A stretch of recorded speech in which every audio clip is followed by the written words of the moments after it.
नाथ संघानां रसानां छन्दसामपि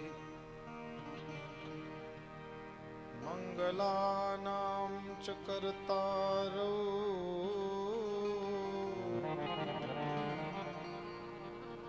वन्दे वाणी विनायकौ।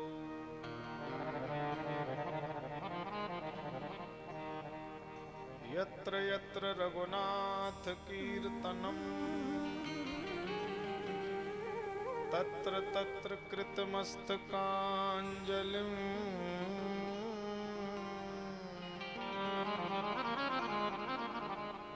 बाष्पवारि परिपूर्णलोचनं मारुतिं नमत राक्षसान्तकम्।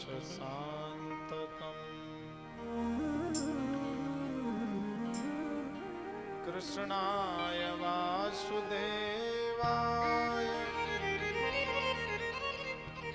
हरे परमात्मने प्रणतक्लेशनाशाय गोविन्दाय नमो नमः।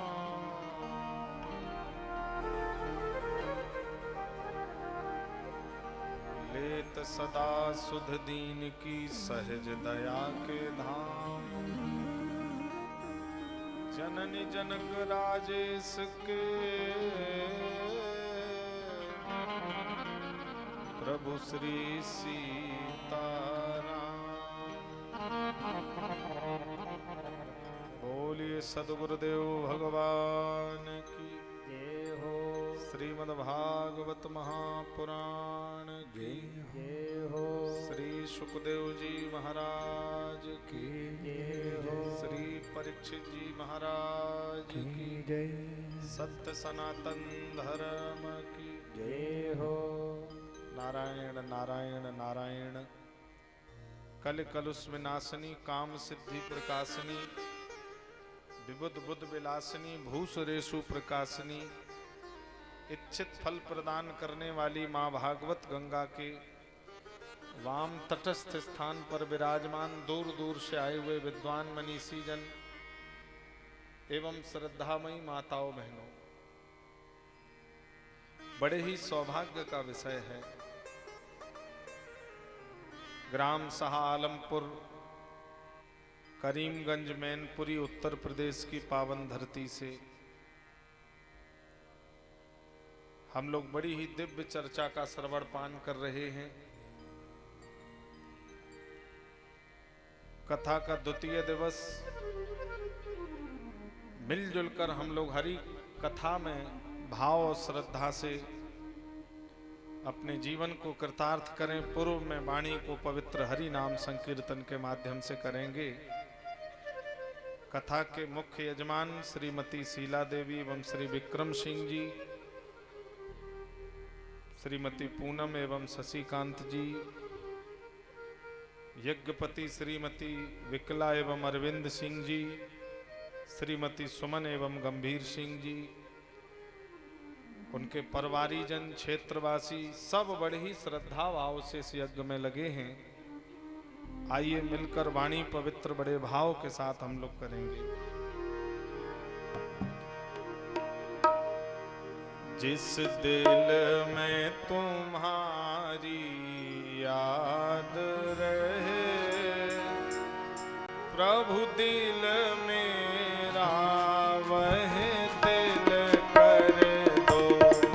जिस दिल में तुम्हारी याद रहे प्रभु दिल मेरा वह दिल कर दो। जिस दिल में तुम्हारी याद रहे प्रभु दिल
कल आप लोगों ने बड़े भाव और श्रद्धा के साथ प्रथम श्लोक की बड़ी पावन चर्चा श्रवण की, भक्ति ज्ञान वैराग्य की सुंदर चर्चा। श्रीमद् भागवत के प्रभाव से ज्ञान वैराग्य की मुक्ति हो गई। श्रीमद् भागवत की कथा से ज्ञान वैराग्य का उद्धार हो गया। और भगवान की कथा मनुष्यों का तो कल्याण करती ही है, ये भूत प्रेतों का भी कल्याण कर देती है, पितरों का कल्याण कर देती है। पितृदोष लगा हो तो भागवत की कथा से पितृदोष नष्ट हो जाता है। और एक भूत भी कथा सुनकर के मुक्त हो गया। तुंगभद्रा तटे पूर्वम भूतपत्तनमोत्तमम्। तुंगभद्रा नदी के किनारे उत्तम नाम का एक गांव है। आत्मदेवो पुरः तस्मिन् सर्ववेद विशारद।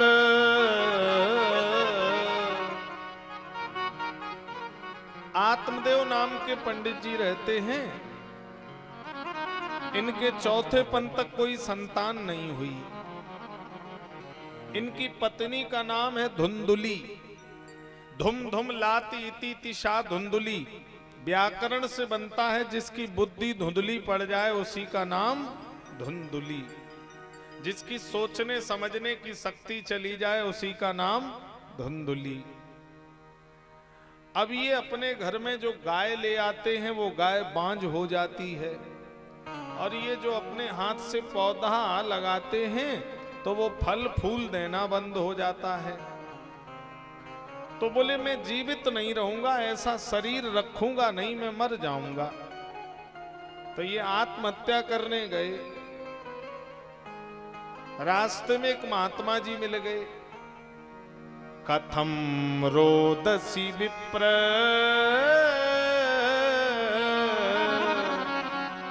का तुम चिंतावलीयसी।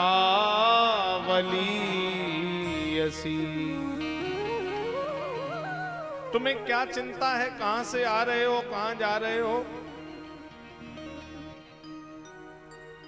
आत्मदेव बोले मैं मरने जा रहा हूं, आत्महत्या करने। महात्मा जी ने समझाया क्यों मरना चाहते हो? बोले मेरे कोई संतान नहीं है, मैं इसलिए मरना चाहता हूं। आत्मदेव को महात्मा जी ने कहा देखो संतान जिनके हैं वे कितने सुखी हैं। वो भी तो दिन रात यही कहते कि प्रभु ऐसी हमारी संतान ऐसी किसी की ना हो, चाहे 7 जन्म। और फिर संतान से सुख भी मिल सकता है और संतान से दुख भी मिल सकता है। ये गारंटी नहीं है कि संतान आगे चल के सुख ही देगी। हो सकता संतान की वजह से आपका बुढ़ापा बिगड़ जाए, आपको दुख पैदा हो जाए। आत्मदेव बोले एक हो जाए चाहे रोज मारे। अब जिसके ना हो तो उसे बड़ी समस्या।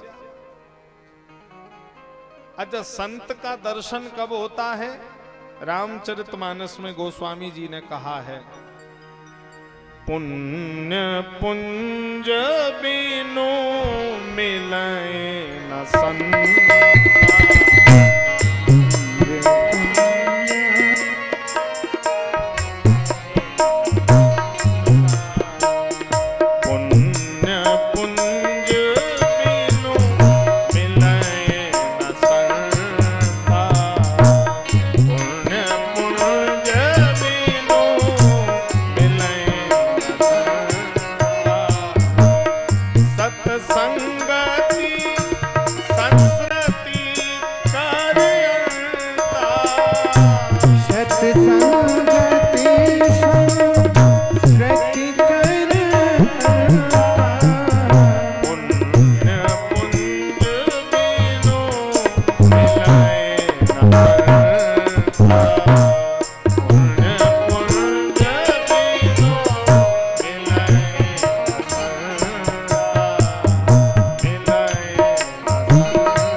पुण्य के संत के दर्शन नहीं होते हैं, ये चौपाई कह रही है। जब आपके पुण्य जगेंगे तब संत और भगवान की कथा के दर्शन होंगे। अच्छा कोई दूसरा उपाय नहीं है जिससे संत और गुरु सत्संग मिल जाए? बोले ना, पुण्य जब तक नहीं जगेंगे तब तक नहीं मिलेंगे। अच्छा फिर सुंदरकांड में एक चौपाई और आई है। आव मोहे भा भरोस हनुमंता बिनु हरि कृपा मिले नहीं संता। यहां कह दिया पुण्यों का कोई काम नहीं है, हरि कृपा हो जाए तो संत और सत्संग के दर्शन हो जाते हैं। अब जब दोनों बात सही है तो एक ही चौपाई में लिख देते, पुण्य हरि बिनु मिलए न संता, पर नहीं लिखा, अलग अलग लिख दिया। अच्छा चौपाई दोनों सही है, तो पुण्य का प्रभाव कब होता है? जब हम चलकर के अपने घर से कहीं कथा सुनने जाएं, चलकर किसी संत साधु के दर्शन करने जाएं, तो समझ लेना हमारे पुण्य जग गए हैं। आज आप लोग यहाँ कथा सुनने आए हैं, तमाम लोग तो जरूरी काम छोड़ के आए होंगे, बहुत जरूरी काम होंगे, लेकिन बोले आज कथा में जाएंगे कुछ भी हो जाए। तो आज आप यहाँ कथा में बैठे हैं, आपके पुण्य जग गए हैं। लेकिन रात में 12 बजे आपका दरवाजा किसी ने बजाया और आपने दरवाजा 12 बजे रात में खोला जाकर के, तो देखा आपके गुरुजी खड़े हैं। आपने कहा गुरुजी रात में इतनी बजे आप कहाँ? अरे बोले हम निकल रहे थे, एटा जा रहे थे, रास्ते में शाह आलमपुर पड़ गया तो हमने सोचा चलो 2 मिनट के लिए तुमसे मिलते चले।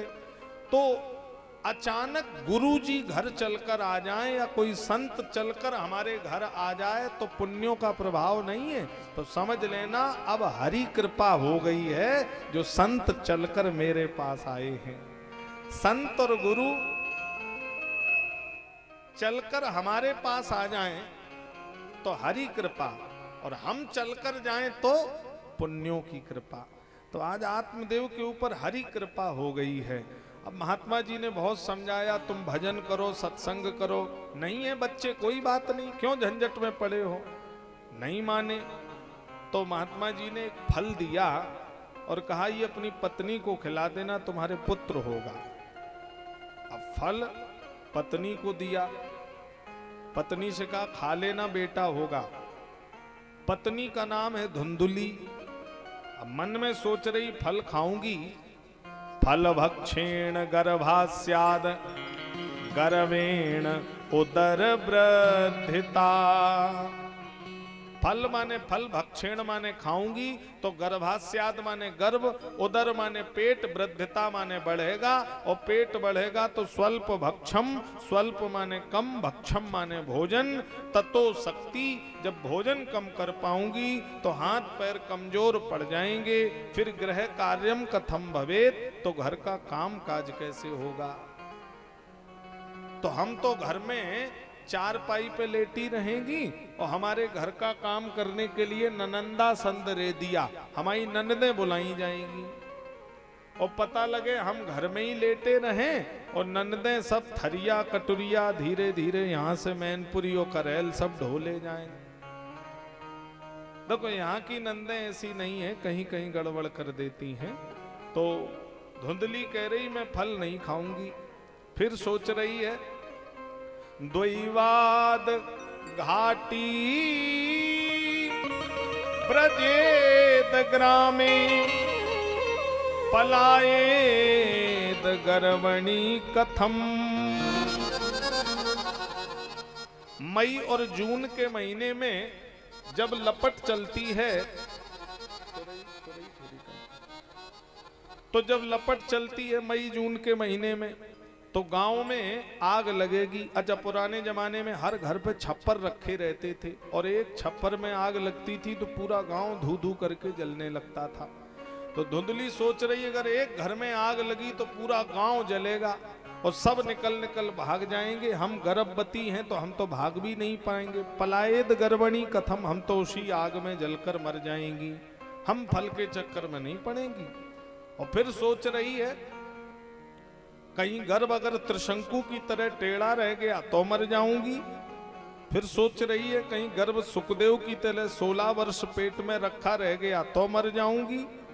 तो फिर कह रही है बंदया च विधवा नारी, मैं बांझ रहना पसंद करूंगी, मैं विधवा हो जाऊं मुझे मंजूर है, लेकिन सुखनी चेती में मती, मैं इस फल को कदापि खाने वाली नहीं हूं। अब फिर सोच रही अगर पति आएंगे तो उन्हें क्या जवाब देंगे। तब तक इसकी बहन आ गई घर में, बुलाई नहीं बिन बुलाए आ गई। एकदा भगनी तस्याद, बहन ने कहा तुम बहुत दुबरा गई हो बहन। बहन बोली देखो और तो कोई दिक्कत नहीं, लेकिन वो फल लेकर आए, कहते ये खा लेना तो तुम्हारे पुत्र होगा। बहन उससे भी आगे थी। बहन बोली चक्कर में मत पड़ना, फलों से कहीं बच्चे होते तो 100-200 रुपए सेव संतरा मारे मारे नहीं फिरते। तो बोले ये फल घर में गैया है, बांझ गैया को खिला दे, फल की भी परीक्षा हो जाएगी। और मेरे 7 लड़का हैं, 8वां मेरे गर्भ में है, रातों रात हम तेरे घर भिजवा देंगे, कह देंगे तेरे ही हुआ, और पीछे से हम भी दूध पिला दिया करेंगे। तो त्रिया चरित्रम पुरुषस्य भाग्यम देवो न जानामि कुतो मनुष्य। स्त्री का चरित्र और पुरुष का भाग्य ये कब बदल जाए विधाता भी इसकी गारंटी नहीं ले सकता है। तो अब फल गैया को खिला दिया और रातों रात पुत्र हुआ। तो गांव में शोर हो गया कि आत्मदेव के बालक भया। और उसके 3 महीने बाद उस गैया ने भी एक बच्चे को जन्म दिया। सुंदरम निर्मलम कनक प्रभम, नाम रखा गोकर्ण। गो माने गाय, कर्ण माने कान, जिसके कान गैया जैसे उसी का नाम गोकर्ण। और बहन के पुत्र का नाम धुंधकारी रखा गया। तो होनहार बिरबान के होत चीकने, पात पूत के पाए पालना में पता लग जाते हैं। गोकर्णो पंडितो ज्ञानी, धुंधकारी महाखला। गोकर्ण जी बचपन से ही सत्संग संत साधुओं की सेवा में रहते हैं।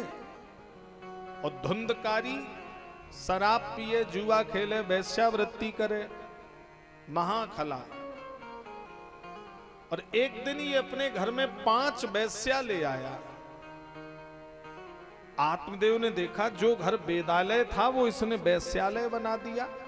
अब जगह जगह मांस हड्डियों के टुकड़े पड़े हैं, शराब की बोतलें पड़ी हैं। आत्मदेव बोले अरे राम राम राम, अब हम इस घर में नहीं रहेंगे, अब मर जाएंगे, नगर में मुंह दिखाने लायक नहीं छोड़ा इसने। तो फिर मरने के लिए भागे।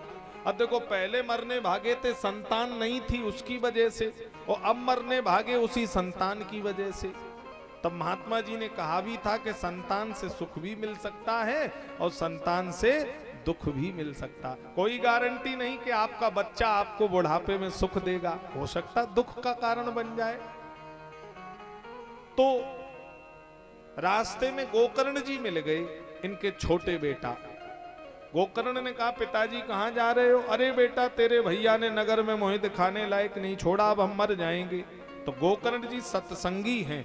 गोकर्ण ने कहा पिताजी पूर्व जन्म में आप उसके बेटा बने होंगे, आपने उसे सताया होगा, वो इस जन्म में आपको अपना बदला लेकर बराबर कर रहा है। क्यों? को न काऊ सुख दुख करे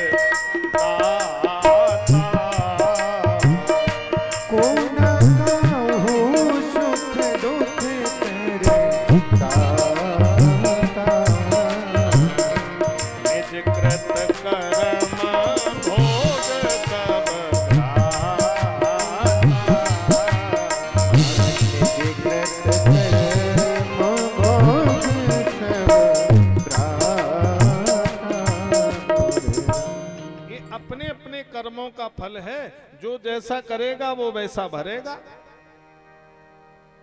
तो गोकर्ण जी ने कहा देहे अस्थिमान सुरुधिरे अभिमतिम त्यजित्वम जाया सुता दिसु सदा ममतां विमुंच पश्यानि सम जगदिदुम क्षण भंगुनिष्ठा वैराग्य राग रसिको भव भक्ति निष्ठा। ये शरीर 3 चीजों से मिलकर बना है। देह अस्थि मांस रुधिरे, हड्डी मांस और खून 3 चीजों से मिलकर बना है। अच्छा सालमपुर वाले जरा एक बात ध्यान से सुन लें।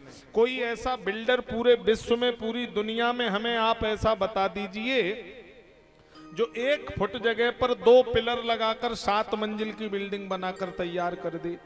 कोई ऐसा बिल्डर है 1 फुट जगह पे 7 मंजिल की बिल्डिंग बना दे, और वो भी चलती फिरती बिल्डिंग? तो ये शरीर ही महाराज 7 मंजिल की बिल्डिंग है, 2 पैर ही पिलर हैं, और 1 फुट जगह पर ये 2 पिलर पैर हैं। चलती फिरती इमारत ये शरीर विधाता ने बनाई है। और इसकी सुविधा देखो, सबसे पहले ऊपर ट्रांसफार्मर, बगल में कंप्यूटर, और चाहे जितना भरते चले जाओ कभी चिप पूरी नहीं होती, ना 4GB ना 8GB, चाहे जितना भरो इसमें ये कभी नहीं फुल होता है। और 24 घंटे लाइट कनेक्शन है, और पलक अपने आप गिरती है, अपने आप उठती है। टॉप मॉडल है, पावर विंडो, टॉप मॉडल बनाया परमात्मा ने। ये मनुष्य का शरीर टॉप मॉडल है, पावर विंडो है, अपने आप उठ रही है, अपने आप पलक गिर रही है। और देखो, नासिका सुगंध लेने के लिए, जिह्वा स्वाद लेने के लिए, कर्ण छिद्र सुनने के लिए, कितनी सुंदर व्यवस्था बनाने वाले ने बनाई। लेकिन बोले बनाने वाले ने एक कमी कर दी। बोले जब कर्ण छिद्र सुनने के लिए पर्याप्त थे तो ऊपर से कान क्यों बनाया? तो बनाने वाले ने कहा कि हमने बुढ़ापे की पूरी व्यवस्था बनाकर तैयार की है। कैसे? बोले कर्ण छिद्र पर्याप्त थे तो ऊपर के कान की कोई जरूरत नहीं थी, लेकिन हमने बना दिया। क्यों बनाया? बोले जब आंखें कमजोर होंगी तो चश्मा की डंडी कहां रखोगे? तो बनाने वाले ने पूरा गणित बनाकर तैयार किया है, तो पूरी सुविधा बनाकर बनाने वाले ने भेजा है। हाँ, तो और देखो, अटैच बाथरूम, अटैच सब कुछ, अटैच है भीतर। हाँ, अच्छा आपने दूध पिया और 1 घंटे बाद दूध में पोषक तत्व तो अलग हो गया और पानी अलग, और आपने रोटी सब्जी और फिर पानी पी लिया, तो सब रोटी पानी सब्जी एक साथ गया, लेकिन 2 घंटे बाद पानी छट करके अलग चला गया और मूत्र बनकर चला गया बाहर। और महाराज पोषक तत्व तो अलग। तो कितनी गजब फिल्टर मशीन भीतर लगी है, कितनी गजब की फिल्टर मशीन है भीतर। अच्छा, लेकिन बनाने वाले ने ये बिल्डिंग बनाई तो बहुत बढ़िया, पर एक कमी कर दी। आपको मालूम कमी क्या कर दी बनाने वाले ने? बिल्डिंग बहुत बढ़िया है, पर कमी एक है कि गारंटी 1 सेकंड की नहीं ली। बिल्डिंग की गारंटी नहीं है कोई, एक कल हो ना हो जिंदगानी का कोई भरोसा नहीं है। तो उजाले अपनी यादों के हमारे साथ रहने दो, और न जाने किस गली में जिंदगी की शाम हो जाए। कोई पता नहीं जीवन का सूर्य किस गली में अस्त हो जाए। एक संत की बड़ी प्यारी पंक्तियां स्मरण आ रही हैं, आप भी मेरे साथ भाव से गुनगुनाइए। बड़ी प्यारी पंक्तियां हैं। किस धुन में बैठा बाबरे, अरे किस धुन में मस्ताना, सोने वाले जाग जा संसार मुसाफिर खाना, सोने वाले जाग जा संसार मुसाफिर खाना। किस धुन में बैठा बाबरे, किस धुन में बैठा बाबरे, किस धुन में मस्ताना, सोने वाले जाग जा संसार मुसाफिर खाना, सोने वाले जाग जा संसार मुसाफिर खाना। हरि बोल।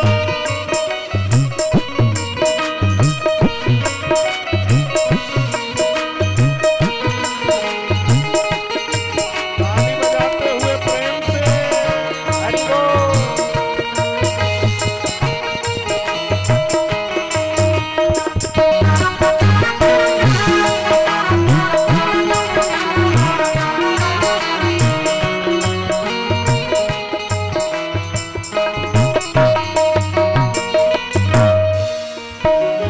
क्या लेकर आया था जग में, क्या लेकर के जाएगा, क्या लेकर के जाएगा, क्या लेकर के जाएगा, क्या लेकर आया था जग में, क्या लेकर के जाएगा, क्या लेकर के जाएगा, क्या लेकर के जाएगा। मुट्ठी बांधे आया जग में, मुट्ठी बांधे आया जग में, हाथ पसारे जाना, सोने वाले जाग जा संसार मुसाफिर खाना, सोने वाले जाग जा संसार मुसाफिर खाना। हरि बोल। जय हो।